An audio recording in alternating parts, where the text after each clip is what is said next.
لله رب العالمين والصلاة والسلام على أشرف الأنبياء والمرسلين وعلى آله وصحبه أجمعين.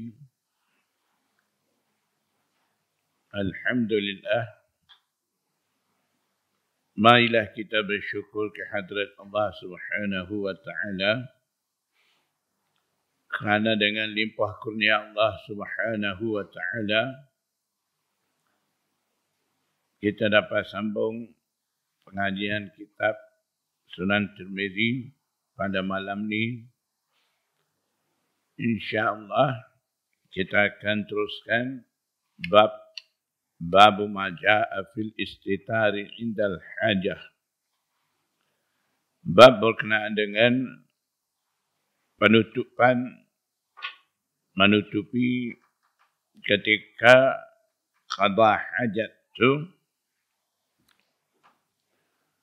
Haddatsana Qutaibah bin Sa'id qala haddatsana Abdus Salam bin Harb al-Mula'i عن الأعمش عن أنس قال. Riwayat daripada Anas bin Malik, dia kata, kana Nabi sallallahu alaihi wasallam idza arada al-hajata lam yarfa' thawbahu hatta yadnuwa min al-ardi. Maksudnya Anas bin Malik kata, kebiasaan Nabi sallallahu alaihi wasallam adalah apabila dia hendak qada hajat, idza arada al-hajata ay idza arada qada al-hajati, apabila Rasulullah sallallahu alaihi wasallam hendak qada hajat, lagipun maksud hendak qada hajat di sini idza arada al-qu'ud lil gha'iti aw lil bauli, ketika Nabi sallallahu alaihi wasallam hendak duduk untuk buang air, ketika itu lam yarfa' thawbahu, Nabi sallallahu alaihi wasallam tidak mengangkat lagi kainnya hatta yadnuwa minal ardi, sehingga Nabi sallallahu alaihi wasallam mendekati bumi. Maksudnya terlalu hampir dengan bumi, barulah angkat kain itu. Tujuannya untuk dapat menjaga, menutup aurat itu dan memelihara daripada terbuka aurat. Jadi maksudnya Nabi sallallahu alaihi wasallam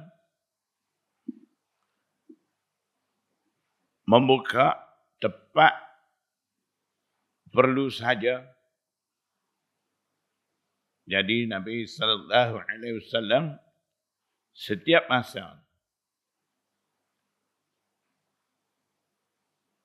dia menjaga aurat, walaupun dalam keadaan seorang diri. Nabi sallallahu alaihi wasallam tidak membuka aurat sesuka hati. Jadi ketika nak qada hajat pun, walaupun perlu buka aurat, Nabi sallallahu alaihi wasallam jaga. Tidak kata nak buang air tu dah angkat kain sampai pinggang sampai atas. Tidak begitu. Hanya buka sebanyak mana tepat perlu untuk buang air itu saja. Daripada hadis ni, fuqaha mujtahidin mengeluarkan dua usul. Pertama, ad-daruratu tubihul mahzurat.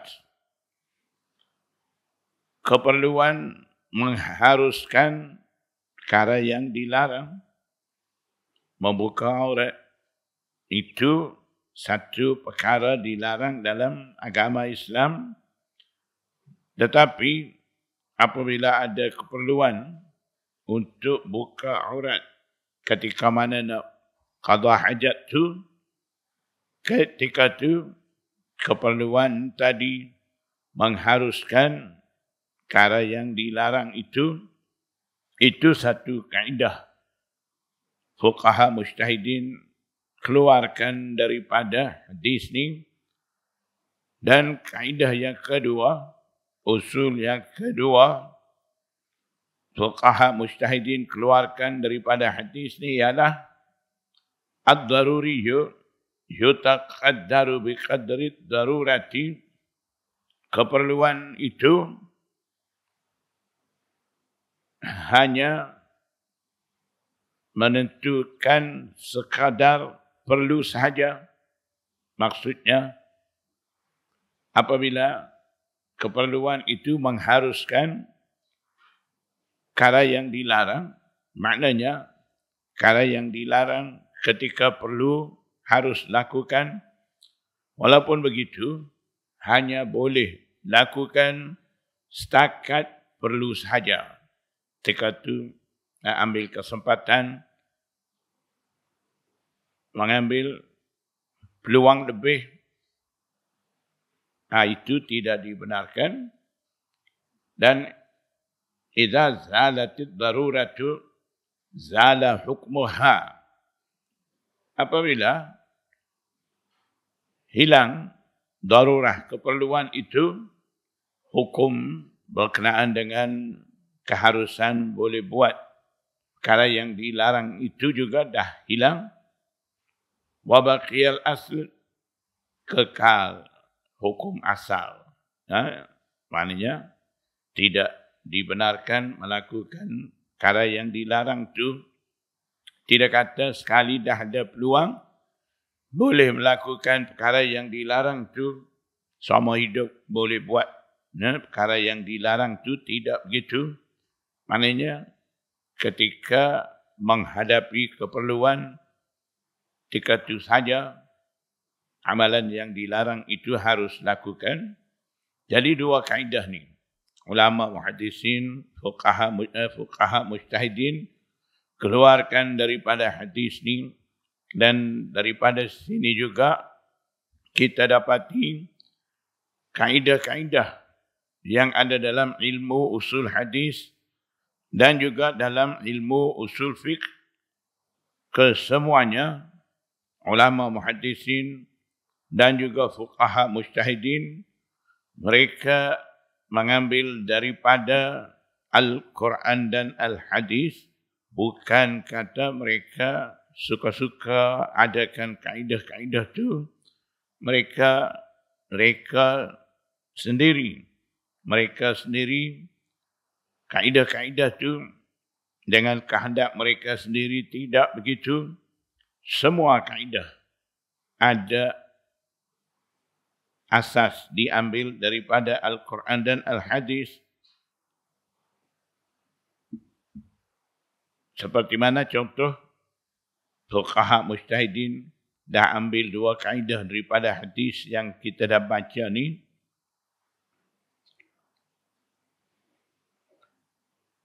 Qala Abu Isa, hakadha rawa Muhammad bin Rabi'ata 'anil A'mashi. Imam Tirmizi kata, beginilah Muhammad bin Rabi'ah meriwayatkan hadis ni daripada Imam A'mash. A'mash mengambil hadis ni daripada Anas, an Anasin hadzal haditha. Wa rawa Waqi'un wa Abu Yahya al-Himmani 'anil A'mashi. Dan begitu juga Waqi' bin al-Jarrah, Abu Yahya al-Himmani, mereka juga mengambil riwayat daripada Imam A'mash.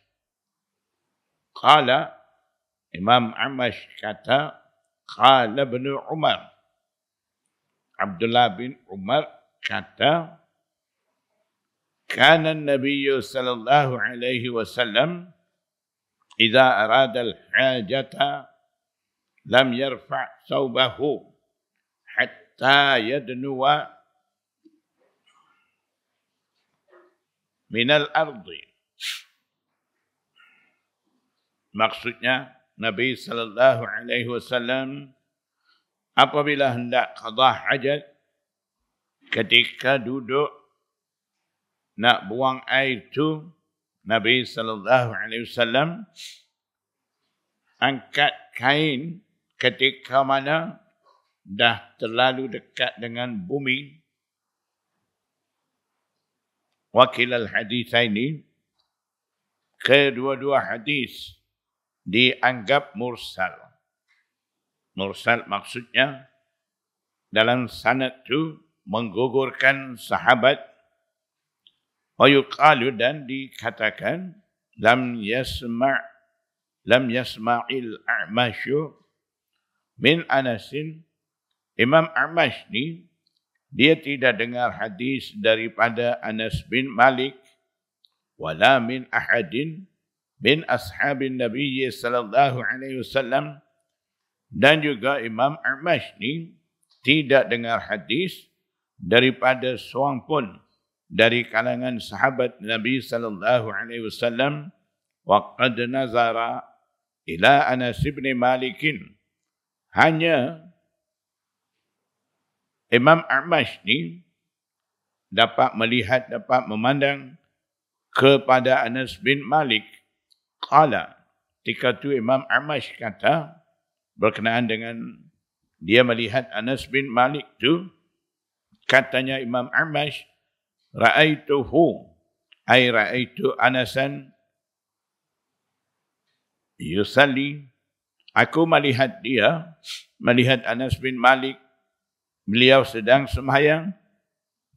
Hadzakara anhu hikayatan fi salati, kemudian Imam A'mash menceritakan daripadanya, daripada Anas bin Malik, hikayat, kisah sembahyang Anas bin Malik itu saja. Dia tidak sempat ambil hadis daripada Anas bin Malik tu. Jadi bila kata A'mash riwayat daripada Anas dan juga daripada Abdullah bin Umar, maknanya di situ ada gugur rawi, sebab sebelum Anas bin Malik, di antara Anas dan Imam A'mash tu ada lagi seorang rawi, dia gugurkan. Sebab Imam A'mash ni tidak dengar hadis daripada Anas bin Malik. Wal A'mashu ismuhu, dan Imam A'mash ni nama dia Sulaiman bin Mihrana. Itu nama Imam A'mash. Abu Muhammad Al-Kahili. Gelaran bagi Imam A'mash ni Abu Muhammad Al-Kahili. Kahili kabilah, nisbah kepada Bani Kahil. Wahuwa, dan ia maula lahum. Imam A'mash tu hamba merdeka bagi mereka, bagi Bani Kahil. Qala al-A'mash, Imam A'mash kata, kana abi hamila, ayahku ni menjadi hamil. Hamil ni maksudnya orang dibawa daripada negara asal dia, negara asal, negara kufur, semasa dia masih kecil lagi, dibawa bayi ke Darul Islam. Jadi ayah Imam A'mash ni orang bawa dia. Orang bawa dia daripada negara kufur ke negara Islam semasa ayah Imam A'mash tu masih kecil lagi. fawarathahu ay fawaratha walidal A'mashi, menjadikan waris ahli menerima pusaka akan ayah A'mash itu masruqun oleh Masruq. Maksudnya fawarathahu ay ja'alahu warisan. Masruq menjadikan dia ayah Imam A'mash itu sebagai waris. Maknanya ketika Masruq meninggal, ayah Imam A'mash juga akan menerima habuan daripada harta peninggalan dia, sebab ayah Imam A'mash itu dah jadi yang boleh menerima pusaka. Maula lahum, maksud di sini wala, kiranya kerabat hukmiyah, menjadi kerabat ahli keluarga secara hukum tidak hakiki, dan dinamakan juga maula seperti itu walaul itq, menjadi ahli keluarga melalui memerdekakan dia, dan juga dinamakan walaun ni'mah, menjadi ahli keluarga kaum kerabat atas dasar menerima Islam. Itu nikmat daripada Allah. Itu dinamakan walaun ni'mah. Jadi kadang daripada perkataan maula ni sesetengah tepat dikehendaki menyatakan yang nisbah dengan maula ni orang tu adalah orang baru masuk Islam masa tu. Warathahu Masruq. Jadi itu lebih kurang keadaan Imam A'mash tu. Imam A'mash ni seorang imam hadis terkenal, dan dialah tu guru Imam Abu Hanifah. Imam Abu Hanifah menerima hadis, mengambil hadis daripada Imam A'mash. Nah, kisah Imam A'mash dan Imam Abu Hanifah masyhur. Mungkin sebelum ni saya dah bagi tahu ataupun tak bagi tahu lagi, saya pun tak ingat. Baik, saya bagi tahu sekali lagi kalaulah dah bagi tahu sebelum ni, tak ingat saya pun. Ada satu ketika Imam A'mash dan Imam Abu Hanifah ada dalam satu majlis. Ketika itu orang aju soalan kepada Imam A'mash, tanya hukum berkenaan dengan satu-satu amalan kejadian. Ketika itu Imam A'mash tak dapat jawab. Dan Imam A'mash minta Imam Abu Hanifah, anak murid dia, jawab. Imam Abu Hanifah jawab selalu. Setelah memberi jawapan, Imam A'mash tanya kepada Imam Abu Hanifah, daripada sumber mana engkau dapat jawapan ni? Imam Abu Hanifah pun baca selalu hadis-hadis dia terima daripada Imam A'mash dalam masa terdekat tu. Maksudnya daripada hadis-hadis itulah dia keluarkan hukum dan bagi fatwa dan bagi jawapan kepada yang soal tu. Bila Imam Abu Hanifah baca hadis-hadis tu, Imam A'mash kata, cukup aku riwayat kepada engkau dalam masa 100 hari hadis-hadis tu, engkau nak baca habis dalam satu majlis. Imam A'mash dia dah tahu.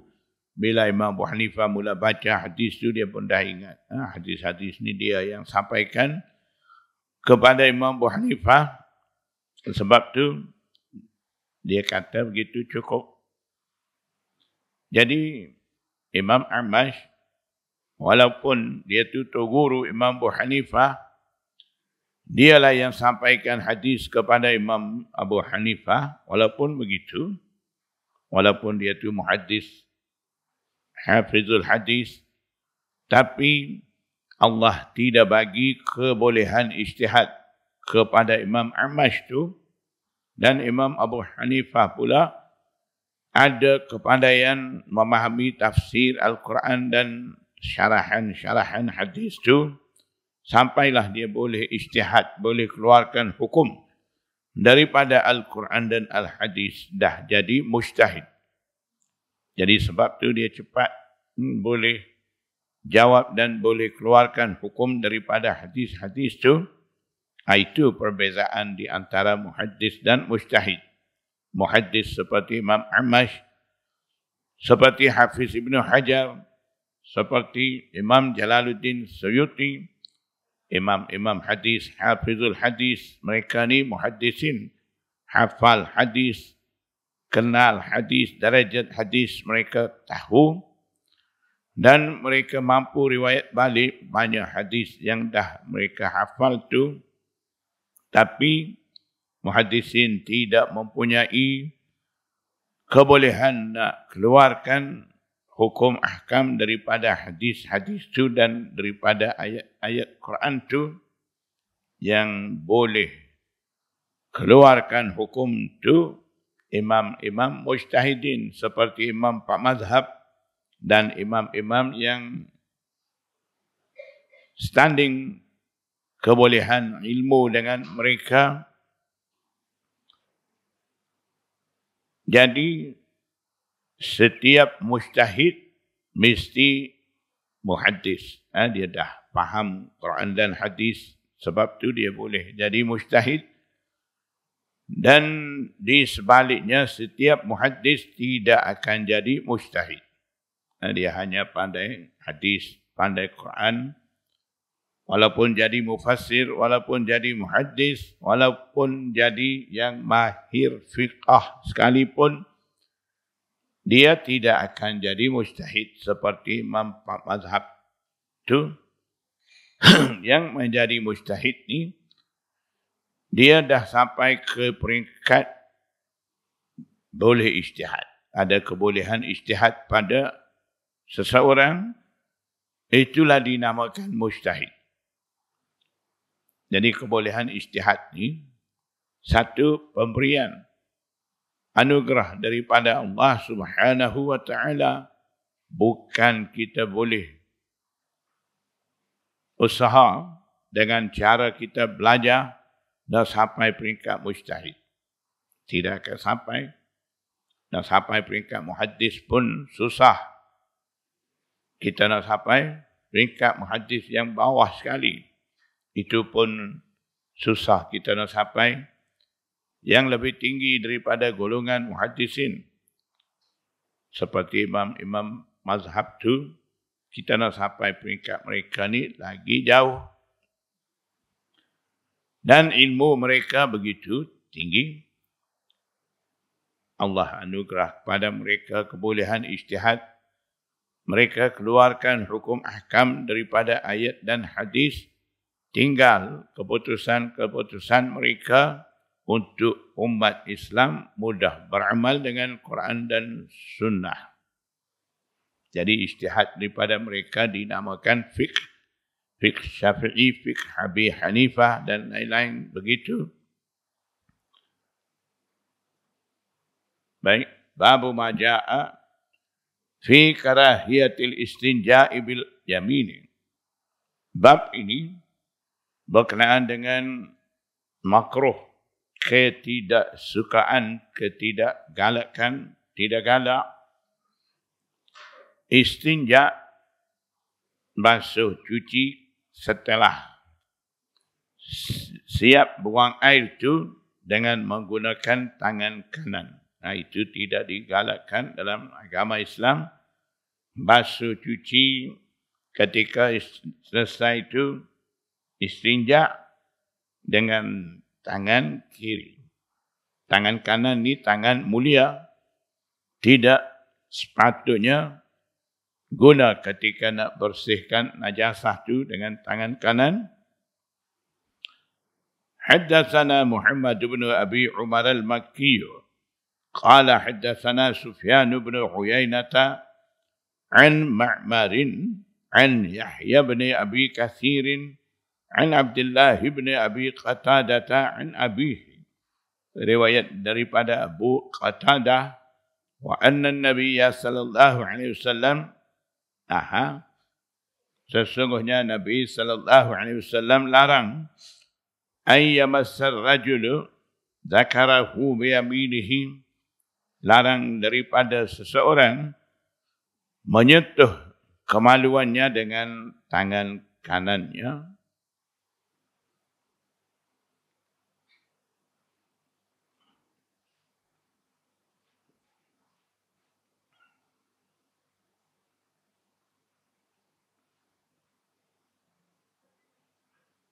Jadi daripada hadis ini, Nabi sallallahu alaihi wasallam larang menyentuh zakar dengan tangan kanan. Jadi ketika nak istinjah, nak bersihkan najis yang dah keluar tu, kalaulah tangan kanan tu tak boleh nak pegang dan sebagainya, mungkin agak susah nak bersihkan najasah tu. Jadi ketika mengalami kesusahan begitu, katanya ulama, boleh kita amal dengan cara meninggalkan satu adab untuk dapat selesai istinja tu. Contohnya, masuk zakar dengan tangan kiri, dan batu yang nak bersihkan itu pegang dengan tangan kanan. Cara tu boleh. Itu panggil meninggalkan satu adab daripada dua adab tu ketika mana susah nak tunaikan dengan mudah.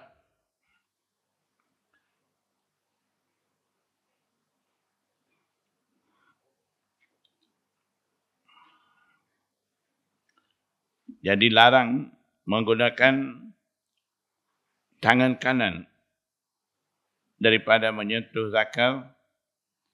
Tujuannya takrimal yamin, memuliakan tangan kanan tu.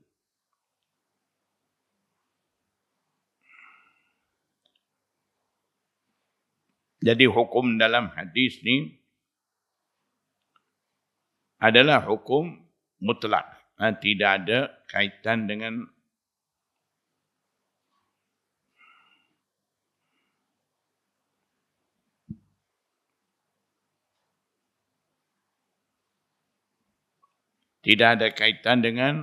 hanya dengan nak kecing tu saja, tidak.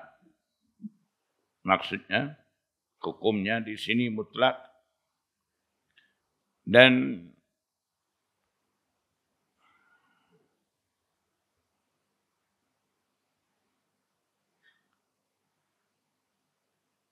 dalam hadis ni, larangannya berkenaan dengan menyentuh zakar dengan tangan kanan, tapi tajuk Imam Tirmizi adakan itu berkenaan dengan istinja dengan tangan kanan.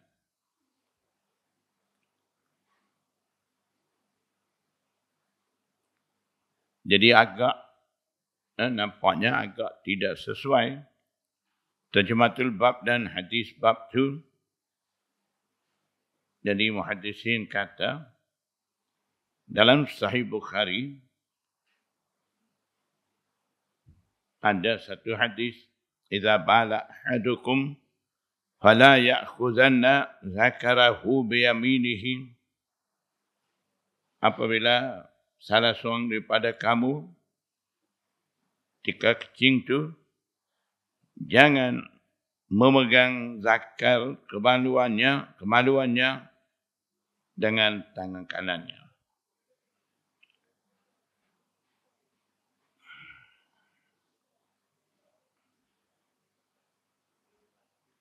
Jadi syarat daripada terjemah ni,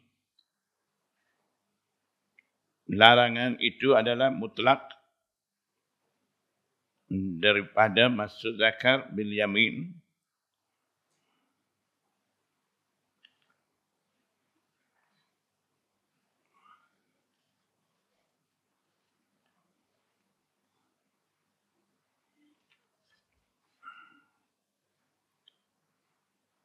وفي هذا الباب عن عائشة وسلمان وأبي هريرة وسهل بن حنيف semakna dengan hadis bab ni.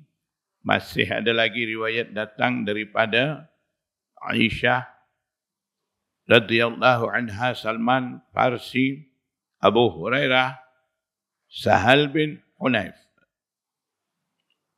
Datang riwayat daripada mereka, qala Abu Isa, hadza haditsun hasanun sahihun.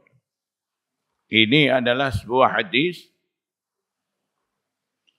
darajat hadisnya sahih, hasan lagi sahih. Jadi bila Imam Tirmizi menghukum 2 darajat bagi satu hadis, darajat hasan dan darajat sahih, ketika itu maksudnya hasan li zatihi, sahih maksudnya sahih li ghairihi. Sahih li ghairihi dengan hasan li zatihi.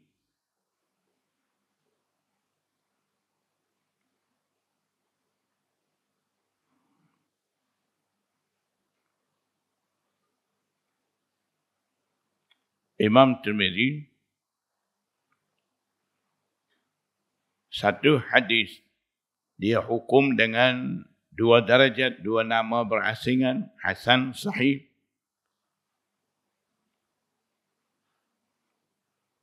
Sebab dia boleh sebut 2 darajat begitu. Hadisin kata walahu isnadani. Hadis itu mempunyai 2 sanad. Berdasarkan satu sanad itu, hadis dikategorikan sebagai hasan, dan juga berdasarkan satu hadis lagi, memandangkan satu hadis lagi daripada 2 sanad itu, hadisnya kira sahih. Satu sanad hasan, satu sanad sahih. Gitu. Dan satu lagi, perlu kita tahu adat kebiasaan Imam Tirmizi bila dia dapat kesan darajat hadis itu,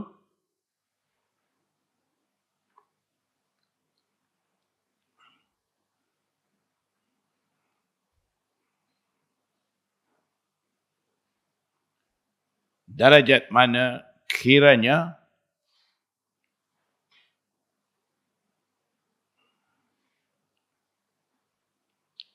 lebih diberi keutamaan di sisi dia,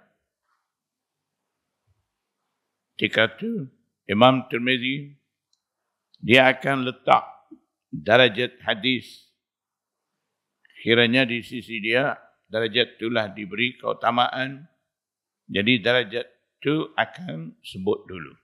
Seperti mana hasan sahih, maknanya hadis jadi hasan ni lebih diberi keutamaan di sisi Imam Tirmizi. Sebab tu dia sebut hadza haditsun hasanun sahihun. Letak hasan dulu. Wa Abu Qatadah al-Ansari yusmuhul Haris bin Ribai'in. Abu Qatadah al-Ansari itu gelaran orang Nama dia Harith bin Rib'i. Wal amalu ala hadha inda ammati ahli ilmi. Dan beramal menurut hadis ni di sisi kebanyakan ulama. Kebanyakan ulama menganggap makruh, karihu, al-istinja'a bil yamin. Istinja' dengan menggunakan tangan kanan tu, kebanyakan ulama kata makruh. Tidak disetujui, tidak digalakkan untuk istinja' dengan yamin tu, tangan kanan tu. Babul istinja'i bil hijarati. Bab ini berkaitan dengan istinja' dengan menggunakan batu. Haddatsana Hannadun qala haddatsana Abu Muawiyah 'anil A'mash 'an Ibrahim 'an Abdurrahman ibn Yazid qala. Dalam sanad ni ada seorang rawi namanya Abu Muawiyah. Baik, Abu Muawiyah ni ada sesetengah imam jarah ta'dil katanya dia ni Mu'tazilah. Maknanya orang mempunyai fahaman bercanggah dengan fahaman Ahlus Sunnah wal Jamaah. Jadi Abu Muawiyah tu begitu. Dan Imam Abu Dawud sendiri katanya Abu Muawiyah ni Raisul Murji'ah, ketua kumpulan Murji'ah. Kalau kita macam mana riwayat daripada rawi Ahlul Bid'ah wal Ahwa' tu, memang dah orang bawa keadaan rawi dikatakan tidak Ahlus Sunnah wal Jamaah, Ahlul Bid'ah wal Ahwa'. Jadi mereka tidak akan ambil riwayat daripada Abu Muawiyah. Tapi kita tengok imam hadis mu'tabar terkenal seperti Imam Bukhari, Imam Muslim, Imam Tirmizi dan lain-lain imam hadis. Mereka ambil hadis daripada rawi Ahlul Bid'ah wal Ahwa' tu. Tak sama dengan kita. Orang kita sekarang ni, mereka akan bawa kedudukan rawi, dan kalaulah mereka dapati mana-mana rawi dalam di sisi ulama mu'tabar, katanya rawi ni Ahlul Bid'ah wal Ahwa'. Jadi kita pun kata riwayat daripada rawi ni tak boleh ambil. Dia ni cenderung kepada Syiah. Dia ni Mu'tazilah. Dia ni Khawarij dan sebagainya. Tidak mahu menerima hadis daripada Ahlul Bid'ah wal Ahwa' tu. Jadi cuba kita tengok pengambilan hadis daripada imam hadis mu'tabar tu macam mana? Mereka ni ada ambil ke tidak hadis daripada rawi Ahlul Bid'ah wal Ahwa' tu? Kalau kita tengok dalam Sunan Tirmizi yang sanad kita sedang baca ni, dah ada haddatsana Hannadun qala haddatsana Abu Muawiyah. Dalam Sunan Tirmizi banyak sanad Abu Muawiyah 'anil A'mash tu. Imam Tirmizi boleh ambil sanad yang ada Abu Muawiyah, Raisul Murji'ah tu.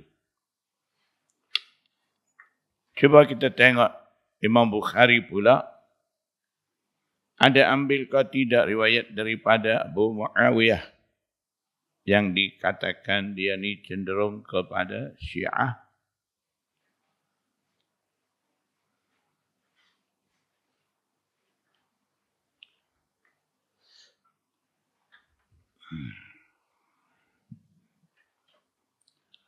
Dalam Sahih Bukhari ada satu sanad dalam hadis-hadis Kitabul Ilm itu, di situ sanad hadis bab tu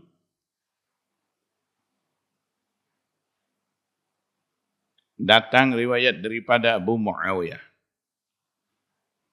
Abu Muawiyah Abu Muawiyah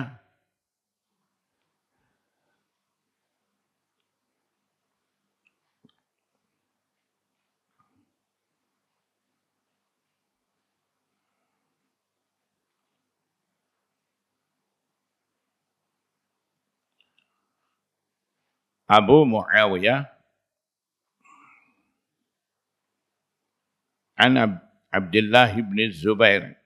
Abu Muawiyah qala haddatsana Abdullah bin Zubair.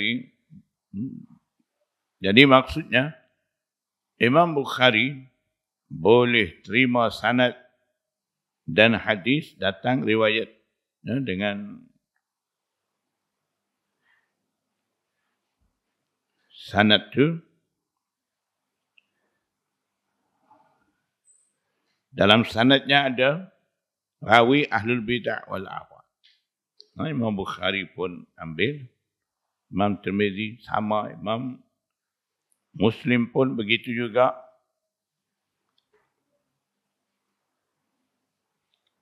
Jadi macam mana kita nak faham sekarang? Imam-imam hadis mu'tabar begitu, mereka boleh ambil hadis daripada rawi ahlul bidah wal ahwa tu.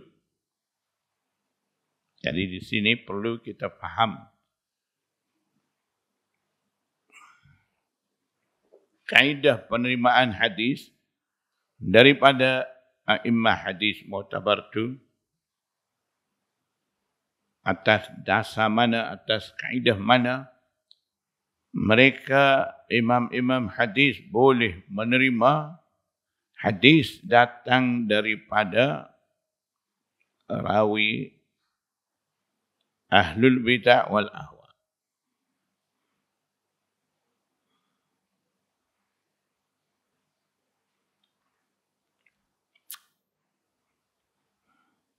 Kaedahnya, imam-imam hadis kiranya boleh ambil, boleh terima hadis daripada ahlul bidah wal ahwa ni, pertama,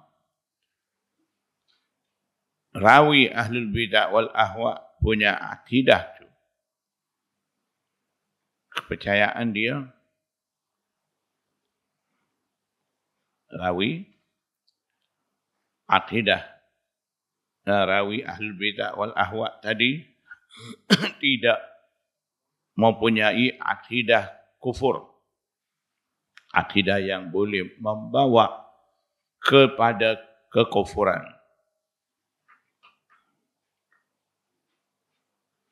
Jadi rawi itu tidak ada sikap seperti itu. Maknanya rawi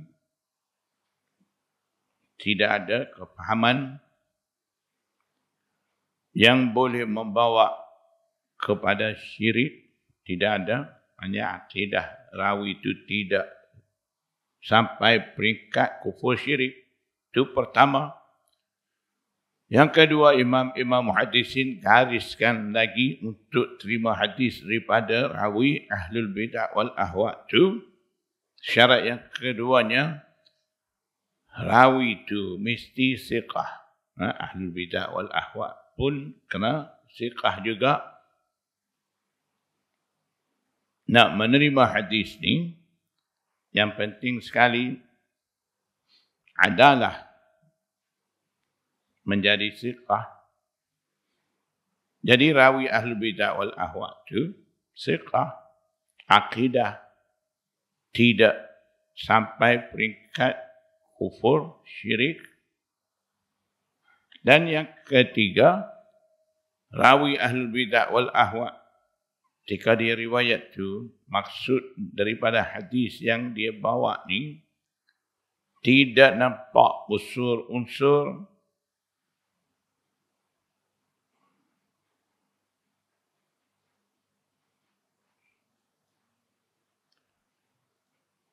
riwayat daripada rawi Ahlul Bidah wal Ahwa tu tidak ada unsur-unsur nak menarik kepada fahaman dia.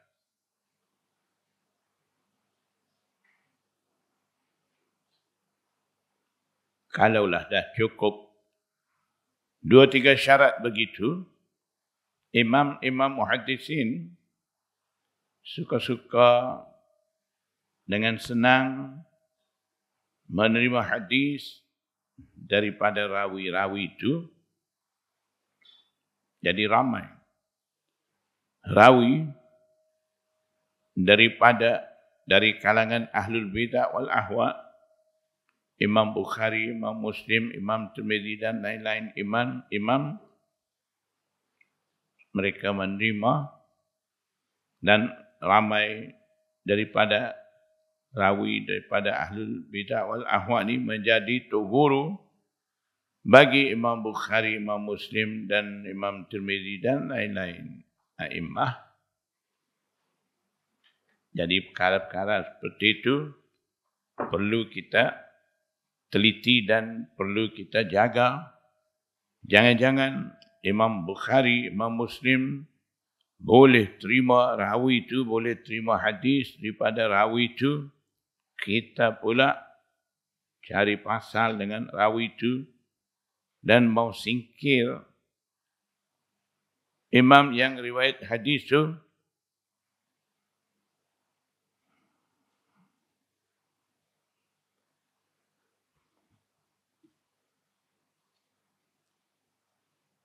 Baik.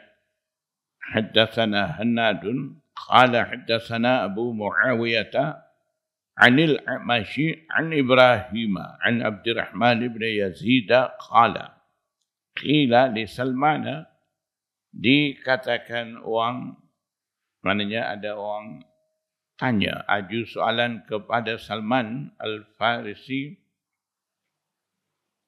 Apa dia soal? Qad allamakum nabiyyukum sallallahu alaihi wasallam kulla syai'in hatta al-qira'ata. Kaum musyrikin tanya kepada Salman Farsi,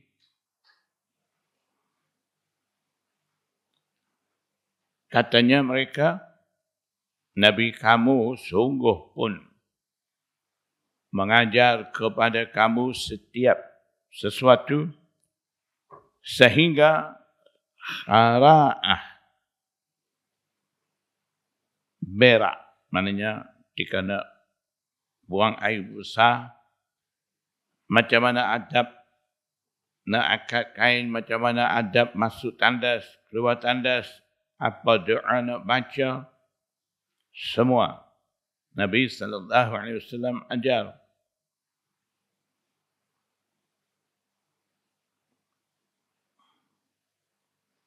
Faqala Salman, ajar bila kufar musyrikin tanya begitu, adakah Nabi kamu ajar sampai begitu? Tujuan mereka nak pelekeh kepada Nabi sallallahu alaihi wasallam. Jadi nak kata, cara begitu pun perlukah nak ajar kepada kamu? Jika tu Salman Farsi jawab ajal. Ajal maksudnya ay na'am. Kalaulah soalan tu Jumlah tu dalam bentuk soalan dengan adanya kalimah istifham. Ketika tu nak jawab ya ni, ya dalam bahasa Arab, na'am. Bila jumlah tu ada dengan adaul istifham, ketika nak jawab boleh guna na'am. Di sini jumlah ni qad 'allamakum nabiyyukum khabar, tidak bentuk istifham, khabar.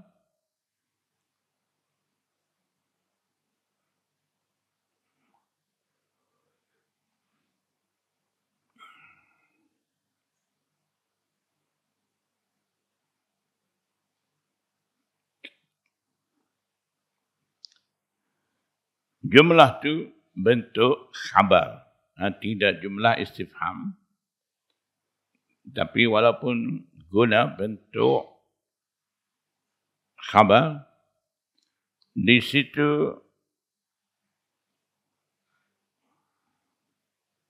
ada maksud soalan. Ketika itu tidak jawab dengan na'am, jawab dengan ajal. Ya, betul. Begitu.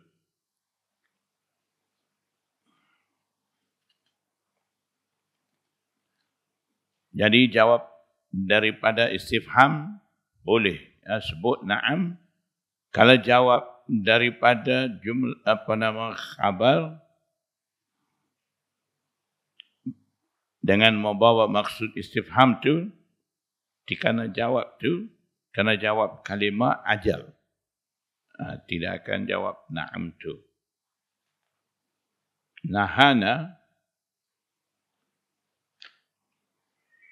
an nastaqbilal qiblata bighaitin aw baulin. Salman Farsi tambah lagi jawab. Maksud dia nak kata, Nabi SAW ajar kami bukan setakat berkenaan dengan membuang air. Ada lagi, ketika buang air itu, Nabi SAW larang juga menghadap qiblah dengan buang air besar, au baulin ataupun dengan kecil, au an nastanjiya bil yamini. Bukan setakat itu, ada lagi Nabi larang daripada kami istinja dengan menggunakan tangan kanan. Ataupun ada lagi Nabi SAW ajar bagi tahu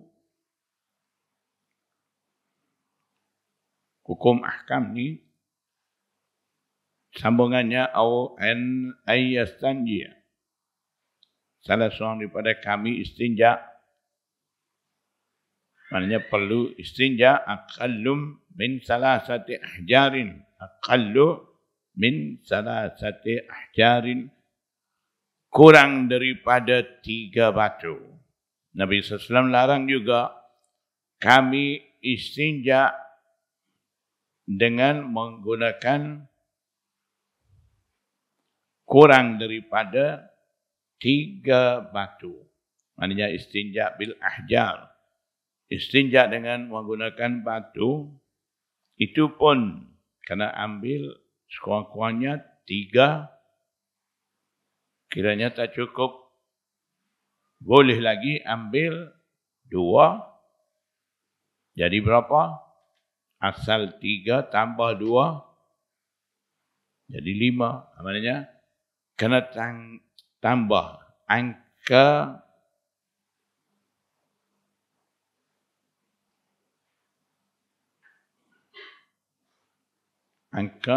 ganjil. 3, 5, 7, begitu. Maknanya tidak boleh kurang daripada 3 batu untuk istinja tu.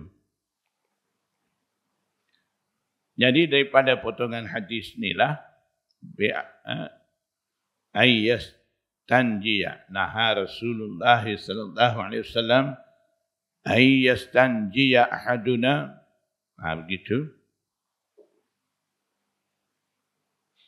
Larangan daripada Rasulullah SAW. Ketika istinja ni tidak boleh kurang daripada 3 batu. Jadi berdasarkan potongan hadis ni, Imam Syafi'i menghukum bahawa istinja ni mesti guna 3 batu. Tak boleh kurang daripada 3 batu tu. Jadi dalil bagi Imam Syafi'inya hadis ni. Hadis kita sedang baca ni.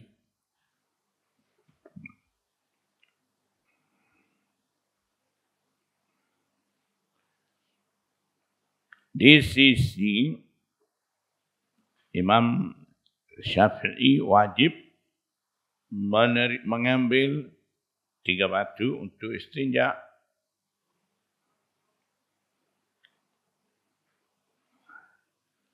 Walaupun kebersihan dapati dengan kurang daripada 3 sekalipun. Mesti guna 3 batu. Tak boleh kurang. Di sisi Imam Abu Hanifah,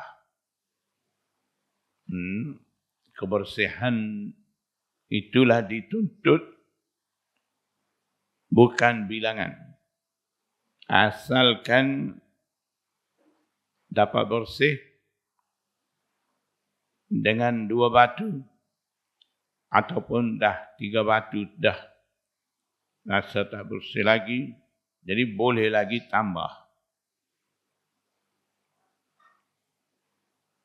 Bilangan tidak, syarat tidak menentu. Yang menentu di sisi Imam Abu Hanifah tu an-naqa'u muta'ayyanun lal adad, bukan bilangan tu. Itu di sisi Imam Abu Hanifah dan Imam Malik. Yang penting, yang wajib itu adalah naqa', bersih, kebersihan. Lal adad, bukan bilangan. Jadi Imam Syafi'i mengambil hukum daripada hadis bab ni. Keputusan dia, ketika istinja ni tidak boleh kurang daripada 3 batu. Dan di sisi 3 imam lagi, di sisi Imam Abu Hanifah, Imam Malik, bagi mereka yang pentingnya bersih. Bilangan tidak diberi keutamaan. Jadi yang mana dalil bagi mereka?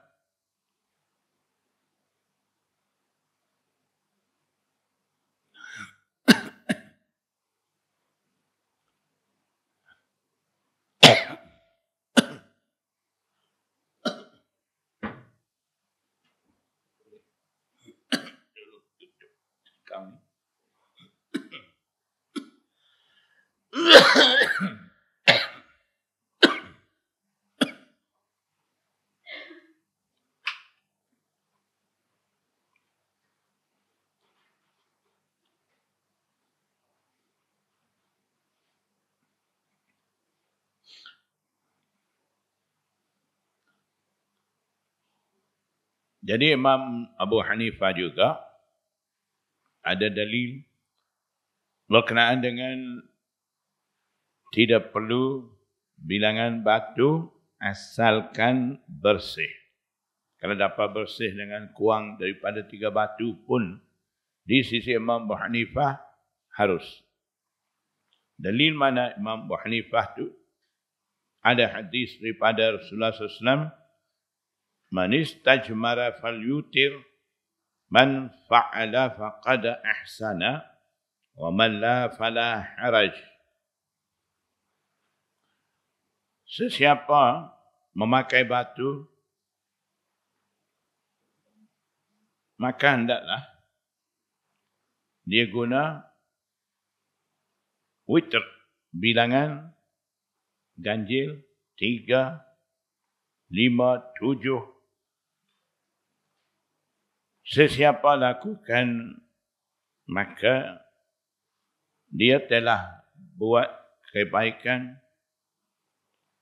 Sesiapa lakukan maksudnya sesiapa beramal dengan membawa 3, 5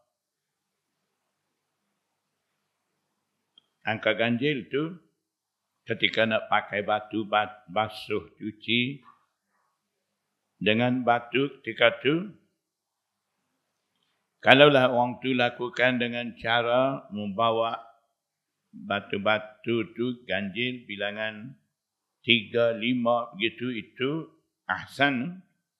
Wa malla, dan sesiapa tidak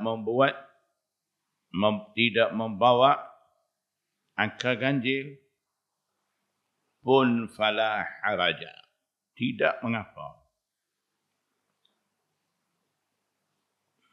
Jadi inilah dalil bagi Imam Abu Hanifah, Imam Malik tidak pentingkan bilangan batu tu. Baik, Salman Farsi dia bagi banyak jawapan yang mana Rasulullah sallallahu alaihi wasallam dah mengajar kepada mereka tu. Sambung lagi, au an nastanjiya biraji'in au bi'azmin,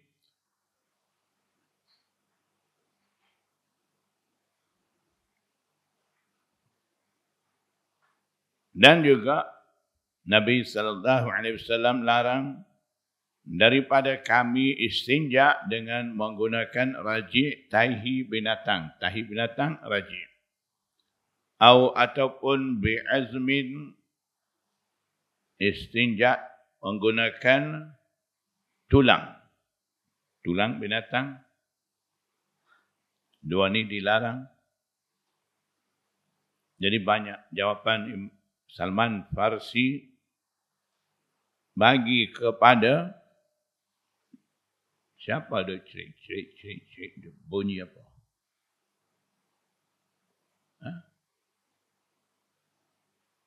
Dia dengar ke dia main bunyi cerik gitu.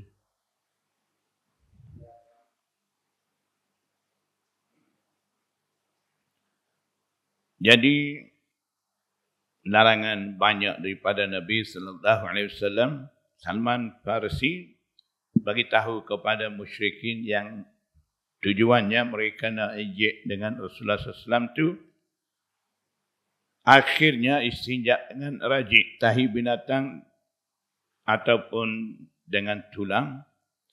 Tahi binatang ni tidak boleh istinja sebab raji' itu sendiri najis. Najis tidak akan menghilangkan najasah orang, dan juga dilarang menggunakan tulang ketika istinja itu. Sebabnya ulama kata tulang ni makanan bagi golongan jin. Jadi kita sapu najis dengan tulang, itu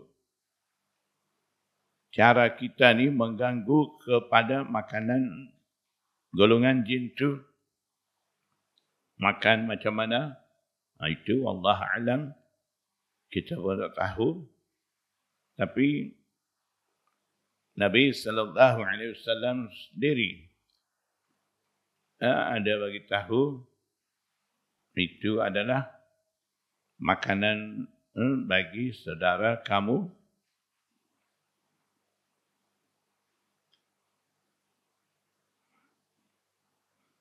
Jadi tulang daripada binatang ni, setelah binatang tu mati itu ada dua cara. Satu, mati dengan sebab sembelih. Satu lagi, mati tanpa sembelih, jadi bangkai. Jadi tulang yang mana golongan jin makan tu, Imam Syah Waliullah Muhaddis Hindi Ad-Dahlawi kata, di kalangan jin juga ada dua kumpulan, kumpulan jin Islam dan kumpulan jin kafir. Jadi jin Islam, dia akan makan tulang daripada binatang yang dah disembelih itu dan tulang daripada bangkai binatang tidak disembelih itu golongan jin kufar makan. Itu penjelasan daripada Imam Syah Waliullah. Qala Abu Isa wa fil babi an Aisyata wa Khuzaimah bin Thabit wa Jabirin wa Khalad bin Sa'ib an abihi. Qala Abu Isa wa hadithu Salman fi hadzal babi hadithun hasanun sahihun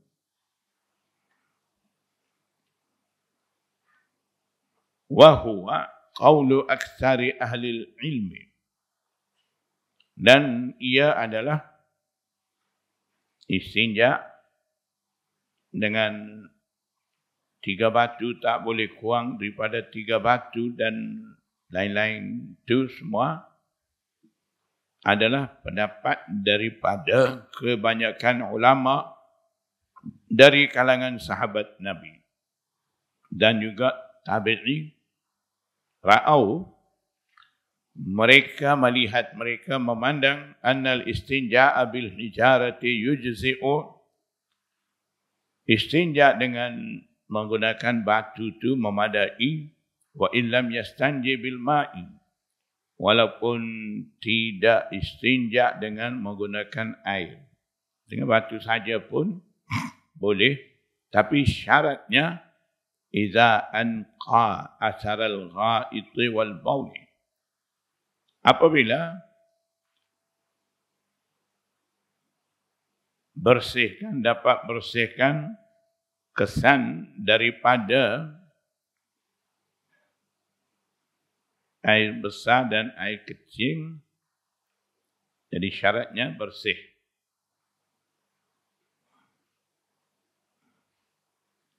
Kalau boleh bersih dengan gunakan batu saja, tidak basuh, tidak cuci dengan air pun boleh sah.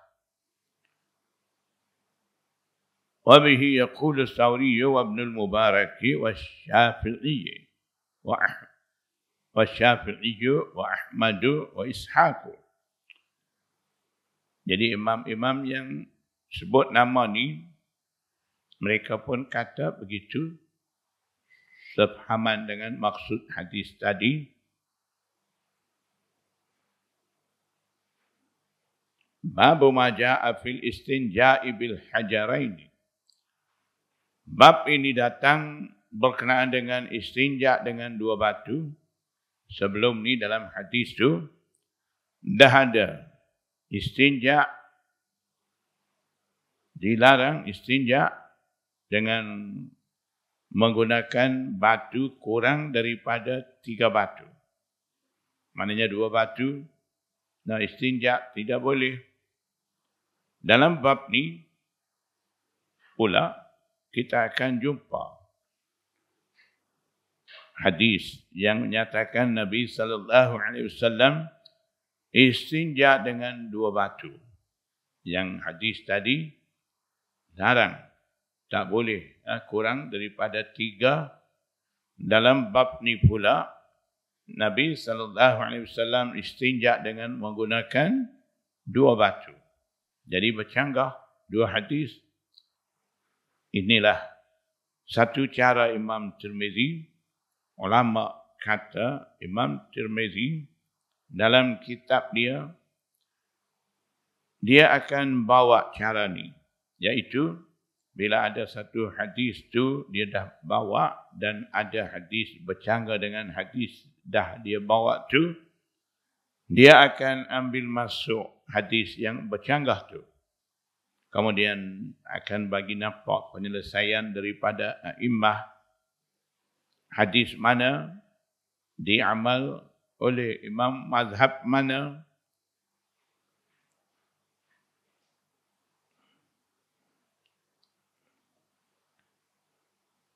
dan juga akan bagi tahu penyelesaian yang ada dalam dua hadis bercanggah tu. Jadi sebab itulah Imam Tirmizi bawa selalu bab berkenaan dengan istinja bil hajarain ni. Haddatsana Hannadun wa Qutaibatu qala haddatsana Waqi'un an Isra'ila an Abi Ishaqa an Abi Ubaidata an Abdullah, riwayat daripada Abdullah bin Mas'ud. Jadi di mana saja dalam sanad kalau sebut an Abdullah, Abdullah saja. Kalau begitu muhaddisin kata itu adalah Abdullah bin Mas'ud. Tidak Abdullah lain. Tidak Abdullah bin Umar, tidak Abdullah bin Amr bin al-As. Tidak Abdullah lain. Abdullah bin Mas'ud. Qala Abdullah bin Mas'ud kata, kharaja an-nabiy sallallahu alaihi wasallam li hajatihi. Nabi sallallahu alaihi wasallam keluar untuk qada hajatnya. Faqala iltamis li salasata ahjarin. Nabi sallallahu alaihi wasallam bersabda kepada Abdullah bin Mas'ud, cuba engkau cari 3 batu. Nabi sallallahu alaihi wasallam, so Abdullah bin Mas'ud cari 3 batu untuk istinja, untuk bersihkan najasah. Qala Abdullah bin Mas'ud kata, fa'ataituhu bihajaraini wa warawsatin. Aku membawa datang di sisi Nabi sallallahu alaihi wasallam dengan 2 batu dan 1 tahi binatang. 2 ketul batu dan seketul tahi binatang. 3 ketul bawa mai. Fa'akhadhal hajaraini wa alqar rawsata. Ketika itu Nabi sallallahu alaihi wasallam hanya ambil 2 batu tu untuk istinja, dan rausah tahi binatang tu Nabi sallallahu alaihi wasallam campak buang. Qala, ketika itu Nabi sallallahu alaihi wasallam bersabda, innaha riksun, sesungguhnya ia rausah tu tahi binatang yang kering tu adalah riksun ay najisun. Itu najis, najasah. Tak boleh nak istinja. Jadi daripada amalan Rasulullah sallallahu alaihi wasallam di sini dapati Nabi sallallahu alaihi wasallam istinja dengan menggunakan 2 batu. Qala Abu Isa, Imam Tirmizi kata. Jadi Imam Tirmizi mulai daripada wahakata rawak Qais bin Rabi' ni, dia nak menghuraikan ikhtilaf yang ada dalam sanad-sanad yang datang riwayat berkenaan dengan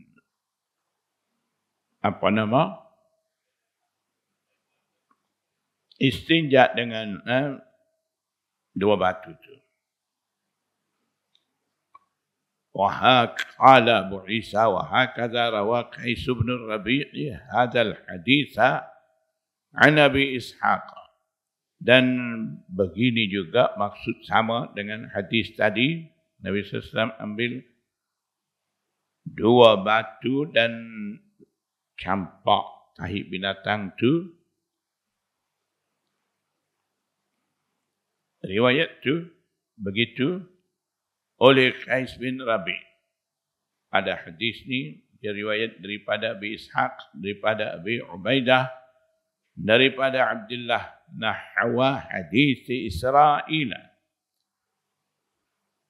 Qais bin Rabi juga riwayat hadis seperti hadis Israil. Maksudnya hadis Israil, hadis datang dengan sanad, dalam sanad tu ada Israil tu seumpama tu. Qais bin Rabi juga riwayat hadis ni daripada Abi Ishaq.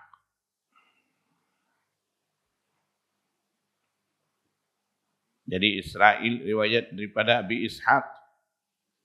Cuba boleh tengok dalam sanad tu. Begitu juga Qais bin Rabi juga riwayat daripada Abi Ishaq. Seperti hadis Israil. Maknanya Imam Tirmizi nak nyatakan di sini sanad hadis bab yang dia masukkan di bawah terjematul bab tu datang daripada Israil tu kiranya sanad baik, dan seumpama hadis Israil tu Qais bin Rabi juga riwayat. Jadi maksudnya Imam Tirmizi mau bagi keutamaan riwayat datang daripada Qais bin Rabi.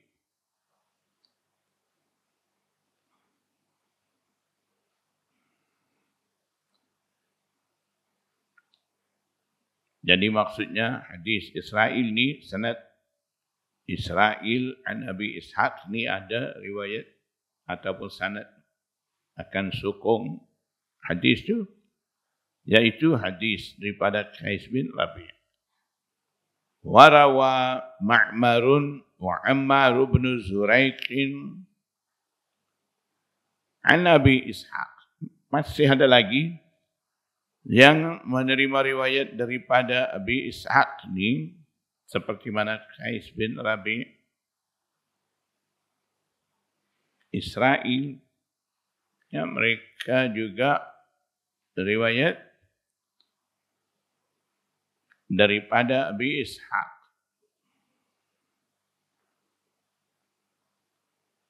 Yang riwayat ni siapa? Ma'mar, Ammar bin Ruzaiq, tanda dua orang, Ma'mar satu, Ammar bin Ruzaiq yang kedua. Riwayat daripada Abi Ishaq, selain daripada Israil dan Qais bin Rabi tadi, ada lagi sanad. Siapa yang riwayat daripada Abi Ishaq tu? Pertama Ma'mar, yang kedua Ammar bin Zuraiq, yang ketiga Zuhair.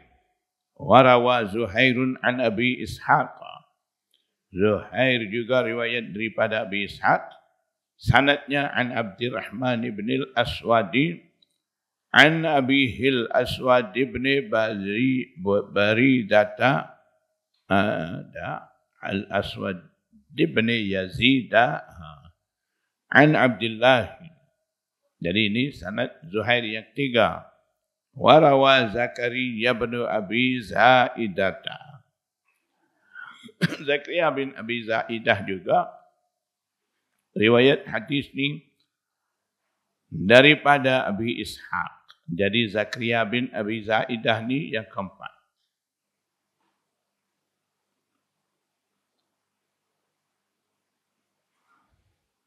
Jadi yang riwayat daripada Abi Ishaq ni ramai.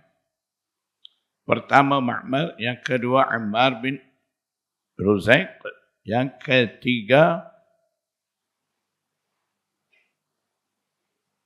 Zuhair.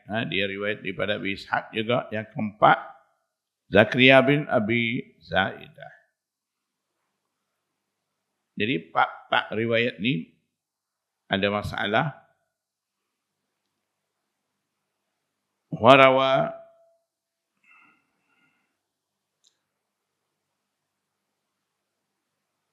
Abi Ishaq an Abdurrahman ibn Yazid an al-Aswad ibn Yazid an Abdullah. Itu hadis yang mempunyai ittirab. Maknanya dalam sanad itu ada ikhtilaf. Macam mana cara nak selesai ittirab tu? Tengok Imam Tirmizi buat apa? Haddatsana Muhammad bin Bashar al-Abdi. Qala haddatsana Muhammad bin Ja'far. Qala haddatsana Syu'bah an Amr bin Murrah qala. Riwayat daripada Amr bin Murrah, dia kata, Sa'altu Aba Ubaidah bin Abdullah. Aku tanya, ajukan soalan kepada Abu Ubaidah bin Abdullah. Hal tazkuru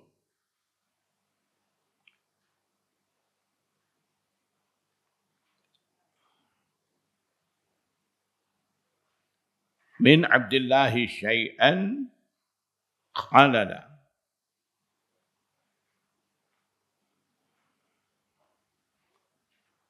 Amr bin Murrah kata, saya tanya kepada Aba Ubaidah, anna Abdullah bin Mas'ud tu, ada tak? Engkau masih ingat lagi sesuatu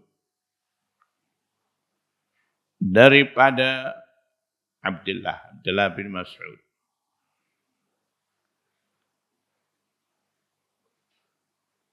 Abu Ubaidah bin Abdullah bin Mas'ud, anak dia Aba Ubaidah.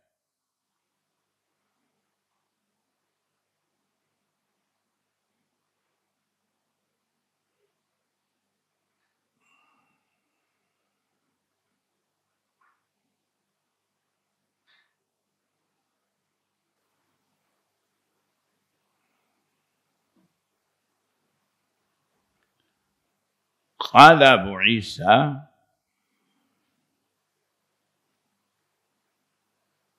Imam Tirmizi kata, Sa'altu Abdullah bin Abdurrahman. Aku tanya kepada Abdullah bin Abdurrahman, Ayyur riwayati fi hadzal hadis an Abi Ishaq asahhu. Soalannya,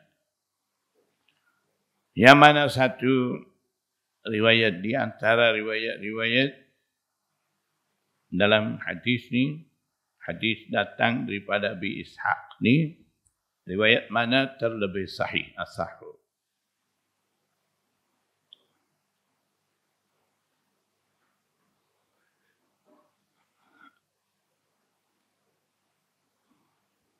Falam yaqdi fihi bi syai'in. Bila tanya Abdullah bin Abdurrahman,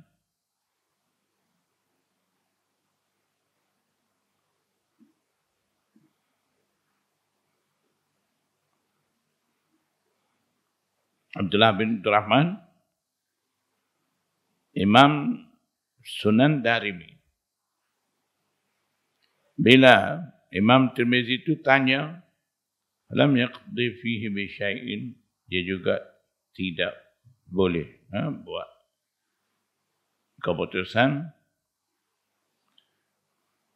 Jadi bila Imam Tirmizi tanya pada Imam Darimi, Imam Darimi tidak membuat apa-apa keputusan,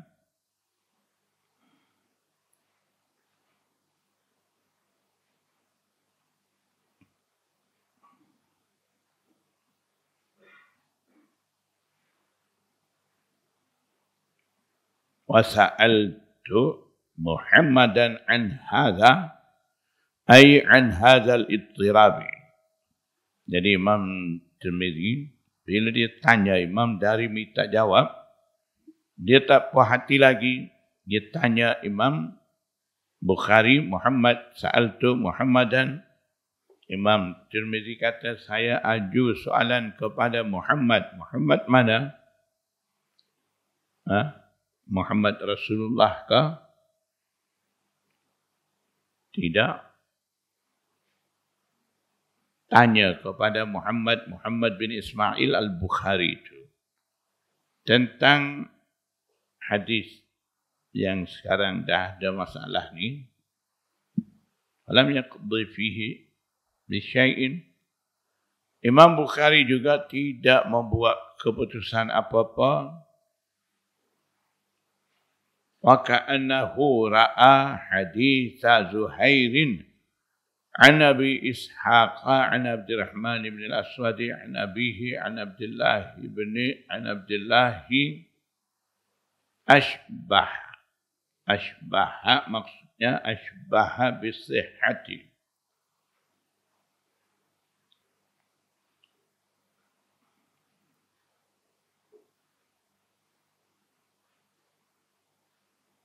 Maksudnya hadis Zuhair itulah Imam Bukhari nampaknya nak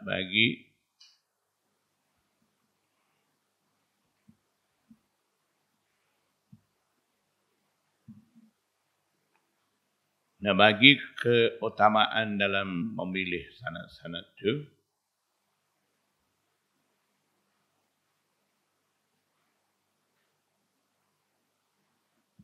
Wa wada'ahu fi kitabihi Al-Jami'.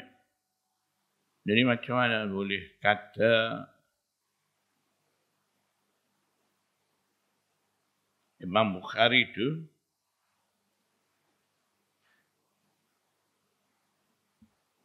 memberi keutamaan hadis Zuhair itu?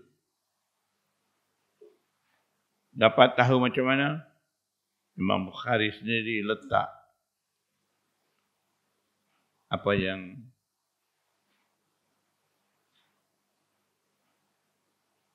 dia sendiri tidak bagi jawapan tu.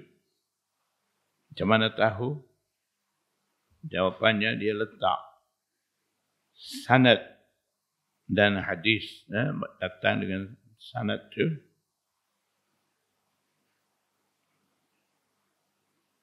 Dia ambil. Jadi sanad Zuhair lah nampak di sisi Imam Bukhari diberi keutamaan. Qala Abu Isa, Imam Tirmizi kata, Imam Tirmizi nak kemuka pandangan dia pula. Yang tadi Imam Bukhari nampaknya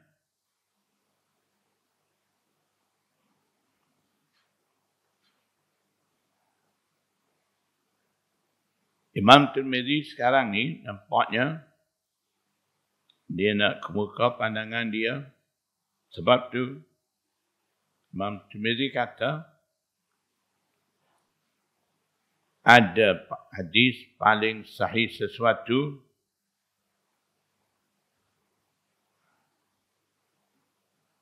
hadis paling sahih dalam bab ini indi di sisi aku maksudnya Imam Tirmizi.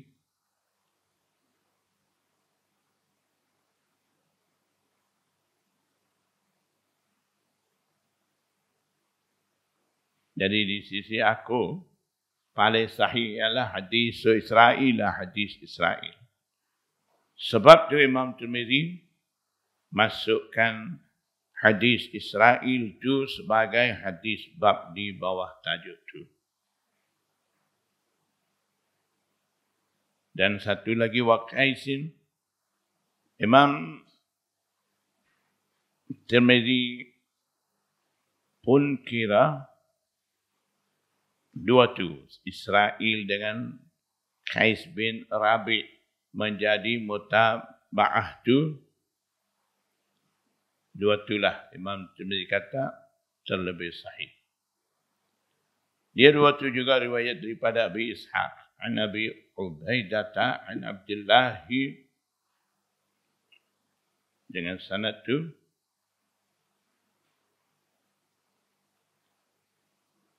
Lianna Israila anbatu wa ahfazu lil hadithi.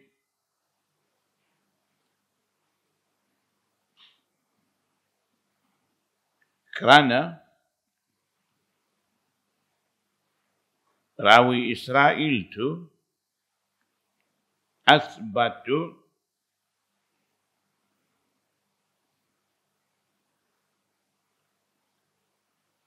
lebih teguh wa ahfazu dan lebih melebihi kebolehan hafazan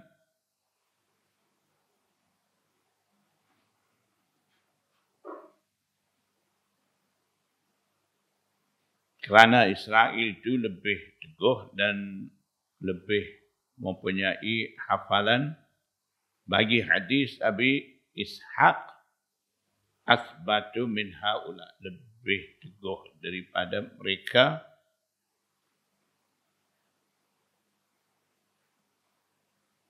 Jadi Imam Israel juga dia akan memelihara hadis dua tu.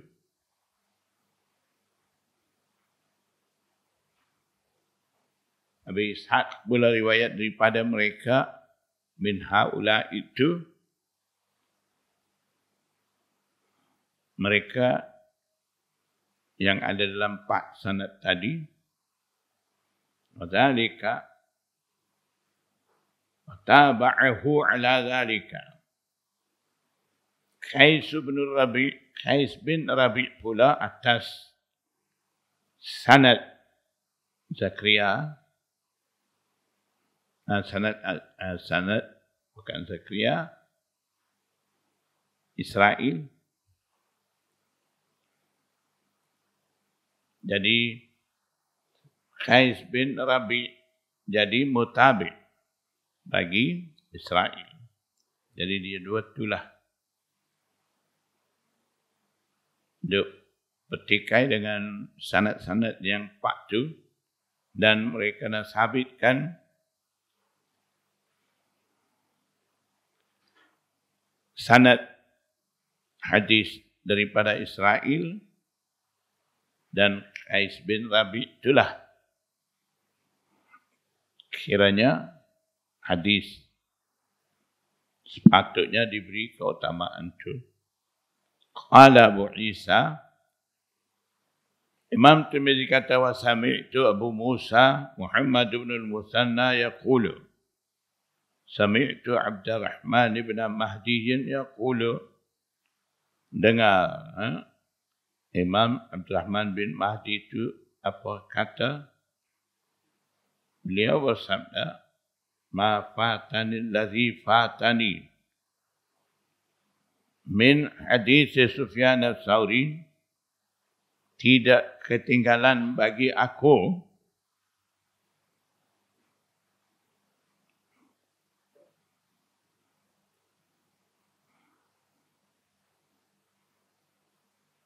daripada terlepasnya hadis Sufyan Thawri yang riwayat Abi Ishaq itu,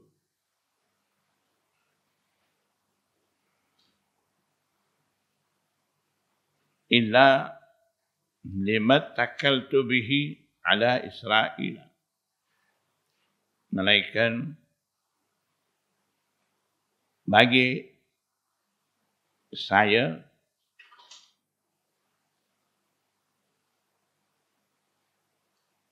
bergantung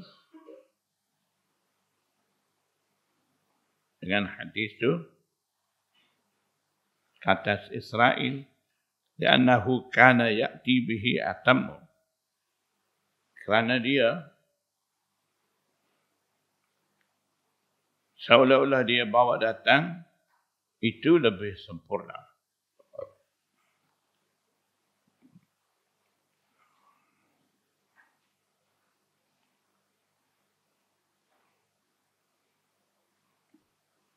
Qala Abu Isa, Imam Tirmizi kata di sini, Imam Tirmizi nak menolak Imam Bukhari mengambil hadis datang dengan sanad Zuhair an Abi Ishaq tadi.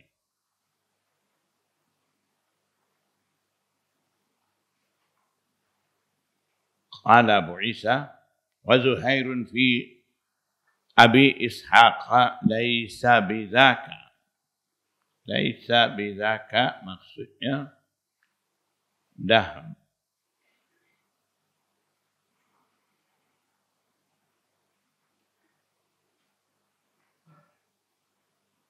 laisa dzaka. Ghalaba alaihi nisyan.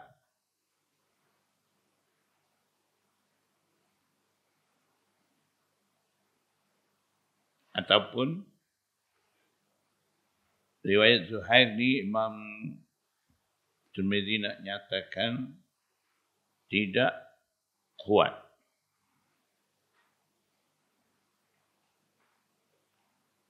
Lianna sama'ahu minhu.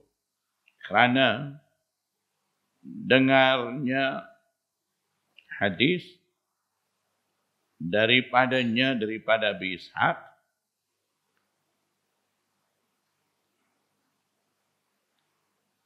bi akhiratin, di akhirat kah? Bi akhiratin maksudnya di akhir hayat.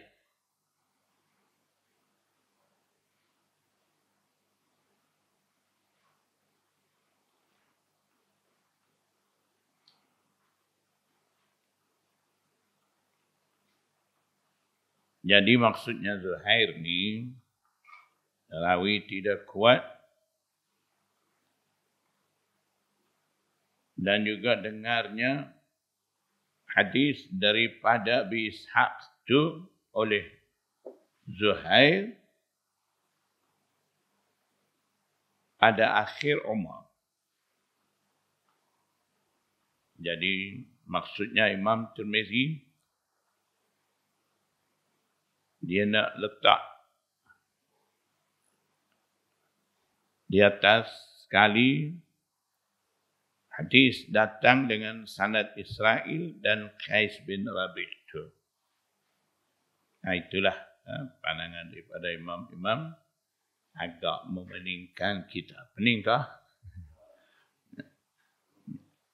Baru sikit kita dah pening. Jadi imam-imam hadis macam inilah mereka memikir, mengkaji. Bukan senang nak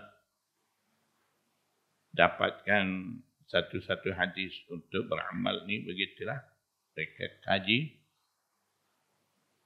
Imam Tirmizi sendiri tanya Imam Darimi, Imam Bukhari, sibuk. Lepas tu kaji pula atas pemilihan Imam Bukhari daripada hadis yang ada dalam Jami' Bukhari itu dah dapat jam. Imam Bukhari ni macam dia bagi pilihan utama kepada hadis Zuhair. Macam mana dapat tahu? Dengan adanya hadis datang riwayat dalam sanad itu ada Zuhair itu ada dalam kitab Jami' dia, kitab Bukhari dia tu. Jadi sebab tu Imam Tirmizi dia kata Zuhair dengar hadis daripada Abi Ishaq ni dah tua umur dah. Jadi tidak kuat hadis tu, hadis Zuhair tu. Jadi Imam Tirmizi sangat-sangat dia kagum dan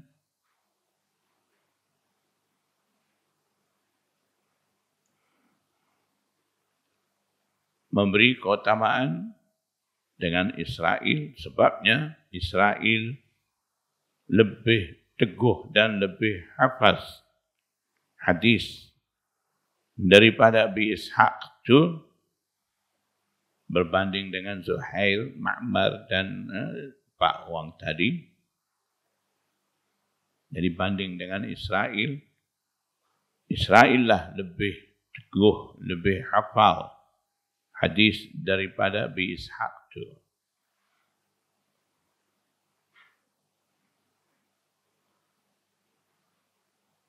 Jadi Imam Tirmizi dia lebih suka Israel daripada Zuhair, Ma'mar dan lain-lain yang empat tadi. Yang kedua, Imam Tirmizi sudi nak terima hadis daripada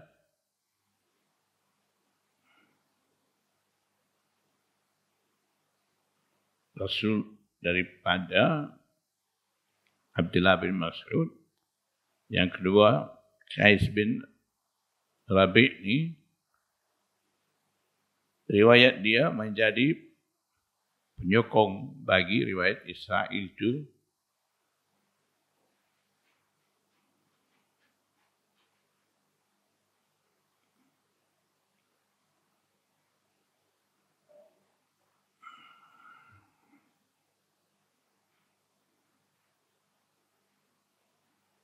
Qais bin Rabi' menjadi mutabi' bagi Israel terhadap riwayat Israel. Dia menerima daripada Abi Ishaq tu. Jadi dia nak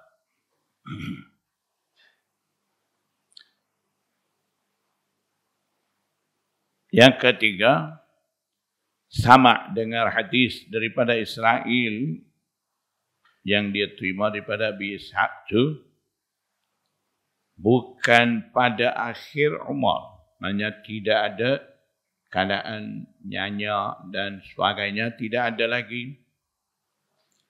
Abu Ishaq, apa nama, Sama' Zuhair, yang Imam Bukhari masukkan dalam sanad, dalam Bukhari dia tu,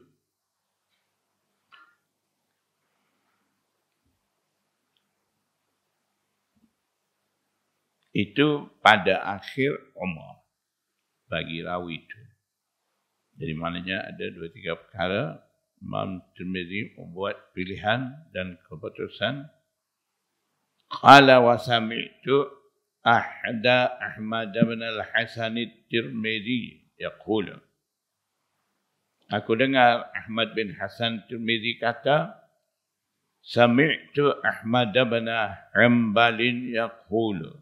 Aku dengar Ahmad bin Hanbal kata, idza sami'tal haditha an Zaidata wa Zuhairin, apabila engkau dengar hadis daripada Zaidah dan Zuhair, fala tubali alla tasma'ahu min ghairihima, jangan engkau peduli bahawa kamu mau dengar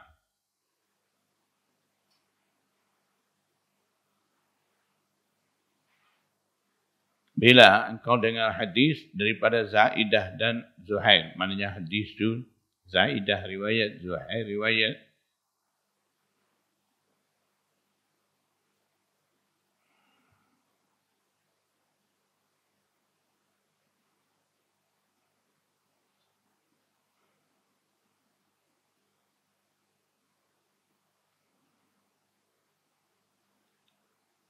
Jangan kamu peduli bahawa kamu tidak mendengar hadis itu daripada selain daripada dua orang itu. Maknanya bila dengar hadis daripada Zaidah dan Zuhair ni boleh terima illa hadis Abi Ishaq, kecuali Zaidah dan Zuhair riwayat daripada Abi Ishaq tu. Maknanya Zaidah dan Zuhair kalau dengar hadis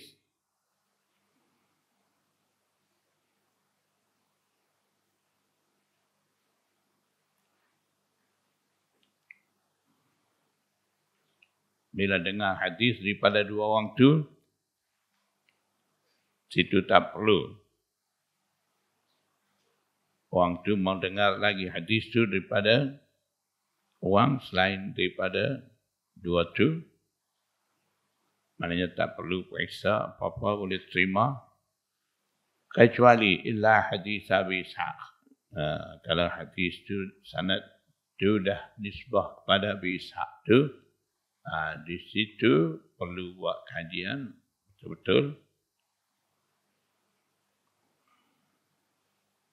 Wa Abu Ishaq ismuhu Amr bin Abdullah as-Sabi'iyul Hamdani. Wa Abu Ubaidah bin Abdullah bin Mas'ud lam yasma' min abihi. Jadi Imam Tirmizi dia nak nyatakan Abu Ubaidah an Abdullah bin Mas'ud tu, dia ni tak dengar hadis daripada ayah dia, maknanya Abu Ubaidah tidak dengar hadis daripada Abdullah bin Mas'ud. Wala yu'rafu ismuhu, dan juga tidak dapat jam nama dia, tak dapat tahu nama dia.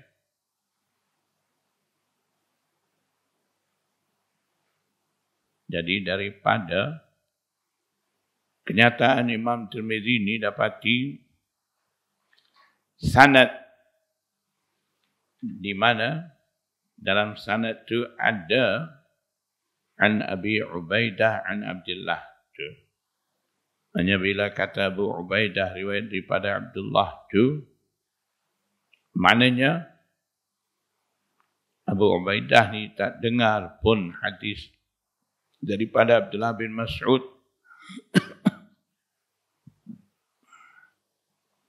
Maksudnya sanad terputus antara Abu Ubaidah dan Abdullah bin Mas'ud. Mesti ada lagi seorang yang menerima riwayat daripada Abdullah bin Mas'ud dan Abu Ubaidah pula dapat daripada dia. Jadi yang tu hilang.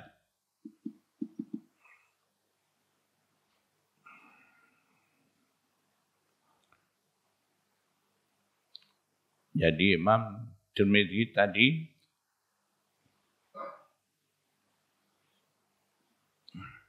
dalam pemilihan sanad tu, dia milih sanad Israel. Dan sanad daripada Israel yang dia suka sanad tu, itulah dia adakan hadis bab tu.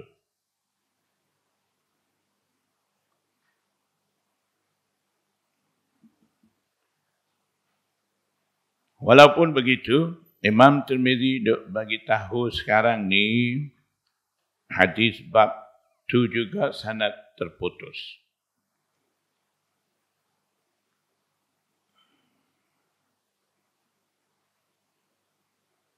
Jadi maksudnya daripada situ syaratan menolak pandangan Imam Abu Hanifah, kata yang boleh pakai dua batu. Bilangan tidak penting asalkan bersih.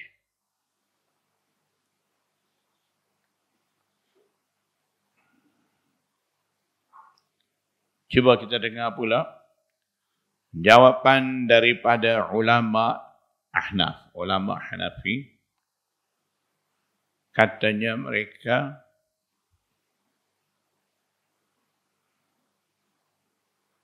jadi daripada kata-kata Imam Tirmizi lam yasma' min abi ni, ada sebahagian ulama yang menyalahkan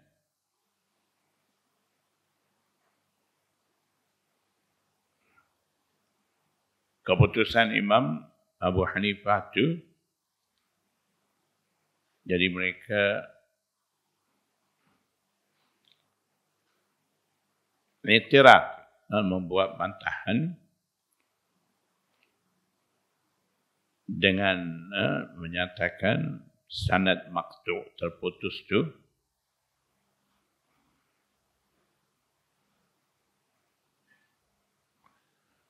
Jadi ulama Hanaf kata yang tadi kiraan lebih ke Israel. Imam Tirmizi ini itu adalah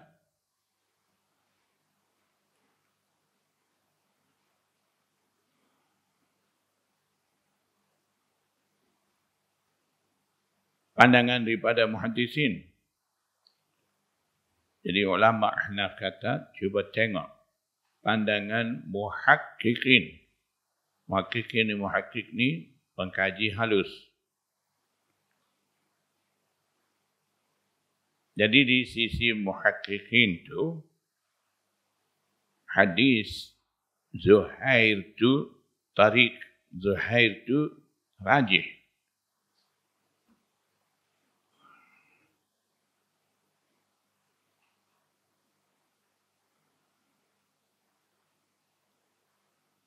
Sebab apa? Muhakkikin tidak ambil Israel dan daripada Zuhair tu kira rajih tu sebab dalam sanad tu Abu Ubaidah tidak ada. Jadi kita kena faham, hadis ni datang dengan sanad banyak. Kadang yang jumpa hadis tu dalam keadaan terputus sanad dah apa, ada cekaian. Tapi sanad hadis ni bukan satu, dua tu, banyak. Jadi ada pula imam ulama Ahnaf ni jumpa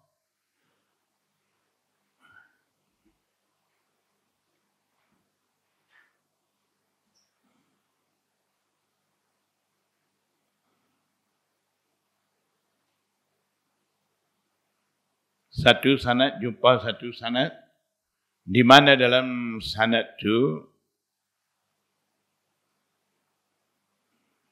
tidak ada Abu Ubaidah yang menimbulkan masalah putus sanad tu. Dia tidak ada. Jadi Ahnaf terima juga hadis ni, hadis dalam bab ni berkenaan dengan Rasulullah sallallahu alaihi wasallam guna dua batu saja tu sebab ada sanad lain tidak putus sanad, iaitu sanad Zuhair.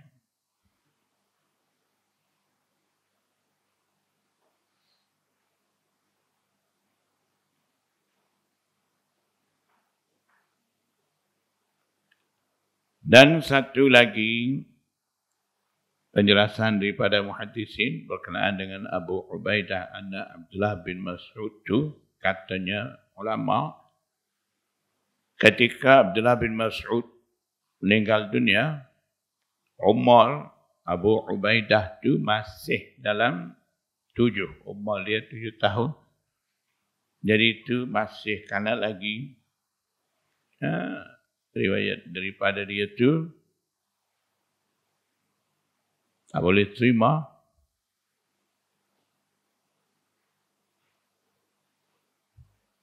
Jadi disebab ulama Ahnaf jawab kata, disebabkan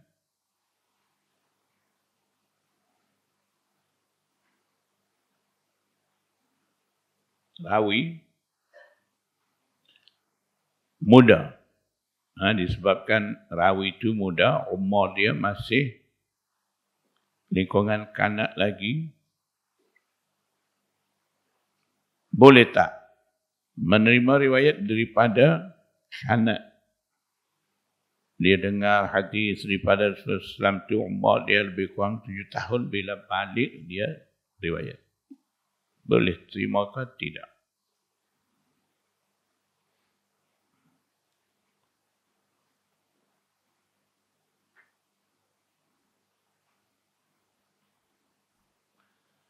Jadi berkenaan dengan umur rawi,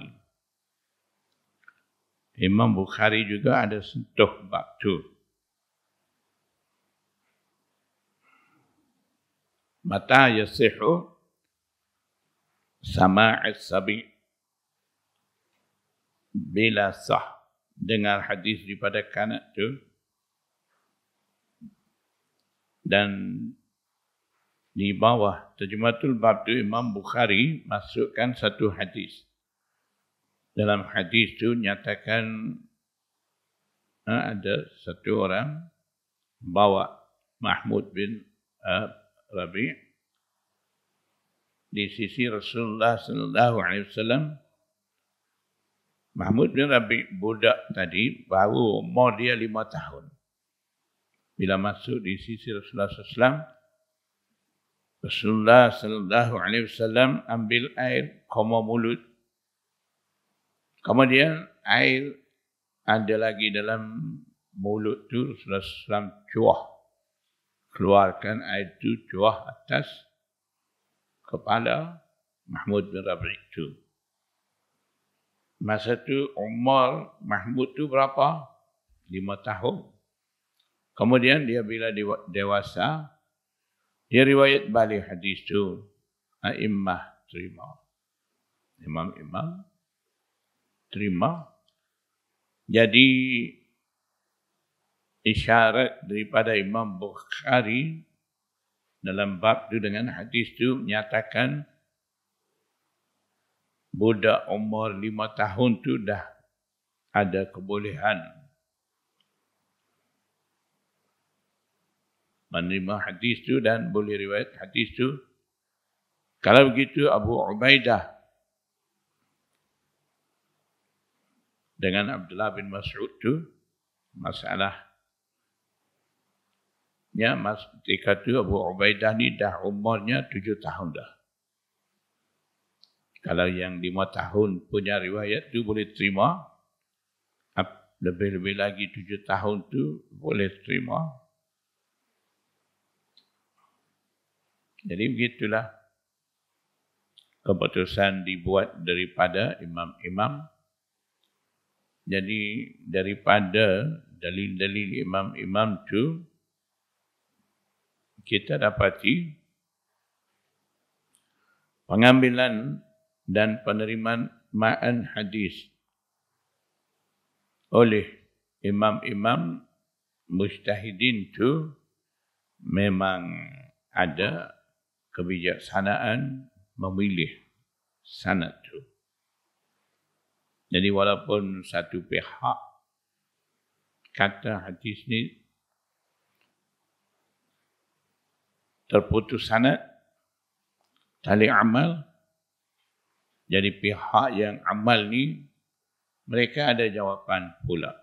Boleh pula amal dengan sanad Abu Ubaidah, riwayat daripada Abdullah bin Mas'ud tu.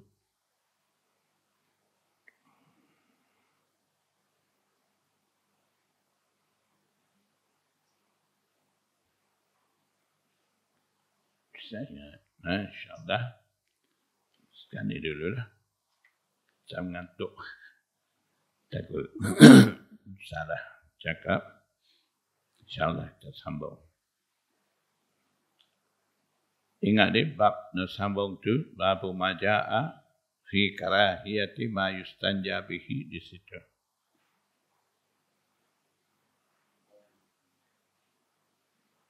Bab yang ke-14 nak sambung. Nanti bulan depan ke tanya nak sambung mana? Jawab bab yang ke berapa? 14. Ingat gitu. InsyaAllah kita sambung.